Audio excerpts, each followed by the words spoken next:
Hello, genealogists. It's Craig with Just Genealogy, and today is Book Sunday. So, what fun it's been this week. Let me share with you the books that came in this week at Heritage Books. I put back into print the 2-volume set of early records of the town of Providence. Volume 1 deals with grants, commissions, and purchases of land with dates ranging from 1650 to 1670. And then volume 2, which is the second book of the town of Providence, otherwise called the Town Old Book. Whereas this first one is called the Long Old Book with Parchment Cover. I don't know. And this one deals with grants, commissions, and purchases of land with dates ranging from the early to the middle 1600s. They've been out of print for a while. And then another one is the Huff and Huff Families of the United States, the East, by Granville Huff. It's been out of print for years and years. So this deals with all the eastern seaboard states covered, being Maine, New Hampshire, Massachusetts, Rhode Island, Connecticut, New York, New Jersey, Pennsylvania, Maryland, Delaware, D.C., Virginia, North Carolina, South Carolina, Georgia, and Florida, and for some reason, plus Vermont. The West Indies and the Canadian Loyalist families with phonetic Huff surnames, regardless of the actual spelling of the name, began immigrating to the U.S. in 1619. So I'm going to have to look at some of these Virginia Huffs because I'm not related to them, but they owned a house that collaterals of mine lived in. Only a genealogist would know about who owned a house that their collaterals lived in. Remember that. So back in print for us is the Chronicles of the First Planters of the colony of Massachusetts Bay from 1623 to 1636. So these are sort of like those supply second arrivals, the guys who didn't show up first, the guys who showed up second and third. In that same vein, there's a multi-volume set out there on the records of the colony of New Plymouth, and finally I was able to get volume 8 back into print. I think currently we now only have one volume out of print, and I'm just going to have to check on that.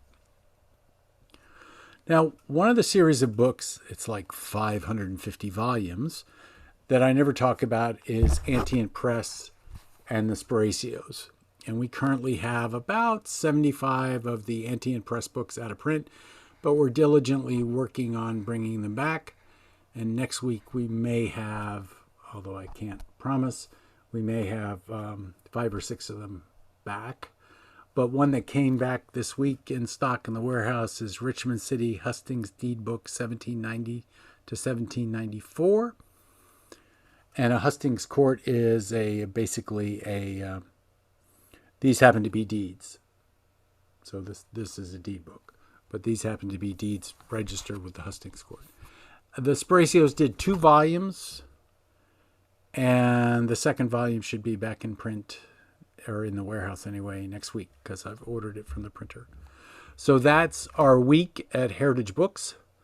And the new books that we've got back, we will have in the warehouse a book I'll talk a little bit about next week, hopefully from the, well, I don't remember what it is now. It's one of those days, can I say. So I promised at some point to figure out what the triangle was in Pennsylvania. Remember that piece that went up when we talked about why Pennsylvania looked funny? And talk about embarrassing moments for me. So the first thing I did was I pulled off what I thought was the book it should be in. And of course I made a terrible mistake because it's not in the Centennial History of Erie County, New York, because what we're talking about is Erie County, Pennsylvania. So this book sat on my desk for a couple of days while I was waiting to work on it. And then I looked at it and I thought, wait, Erie is Buffalo. That can't be right. So I put it aside. Then I went and found the right book, which was the History of Erie County, Pennsylvania. And it's got the nice little map of the triangle right on the front cover. So I guess now I knew I had the right book. So there is a chapter that's devoted to the triangle. And basically, what a mess. I mean, it appears that the Pennsylvanians bought the land from the Indians, and then they also had to negotiate with some folks in New York. And then the federal government got all upset with them because they couldn't make treaties with Indians. That was the federal government's job. So they ended up purchasing the triangle. Pennsylvania ended up purchasing the triangle from the federal government.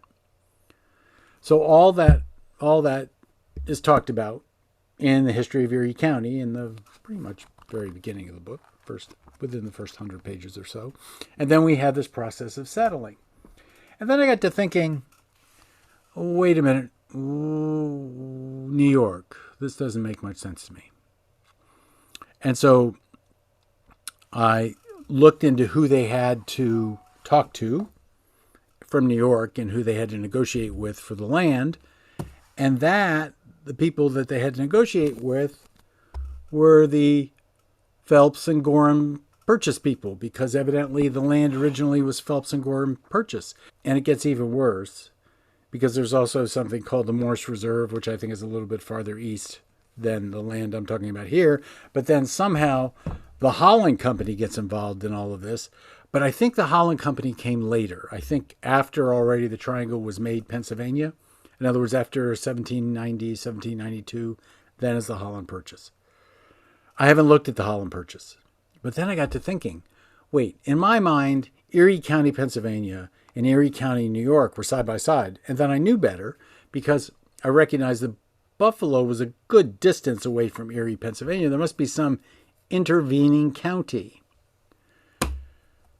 And then Chautauqua, if I'm pronouncing it right. 2-volume set, a thick one. And obviously the people that were here early on were Native Americans. But after the Native Americans got pushed out after the Revolutionary War for a while, New York people must have settled in that area because it was considered New York, although Pennsylvania was claiming it.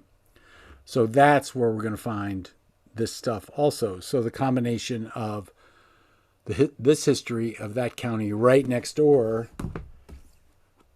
to this county, wrong side, do it this way. Yeah, this county, which is right next door to, I hope, I really haven't looked at a map to verify that, but I'm pretty close. So here we have everything in wrong side. Here we have everything covering that tiny little corner of New York and Pennsylvania,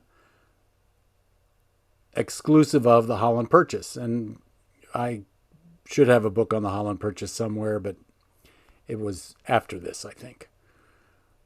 I will put these doorstops, or this single doorstop,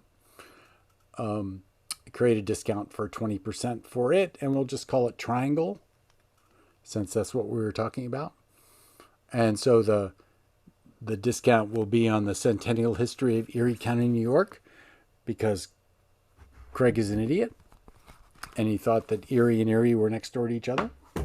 And 20% on the 2-volume set of the history of Chautauqua County, New York, from its earliest settlement to the present time, with numerous biographical and family sketches by Andrew W. Young. The New York, Erie County is by Chrisfield Johnson. And the history of Erie County, Pennsylvania is by Laura G. Sanford. So that whole corner is at a discount this week. So this has been Book Sunday. This has been Craig. This has been Just Genealogy, where we're converting people doing genealogy into genealogists day by day, bringing you information about a corner of New York and a corner of Pennsylvania. How much? I can't get much more specific than that when it comes to county histories. Now, for you folks who are just starting out, remember that you take anything that's in any of these books with a grain of salt. You use them as finding aids, and you, as a former president once said, trust but verify. And you should be doing that with anything anyway, including original records. So, I will see you tomorrow. Thank you so much.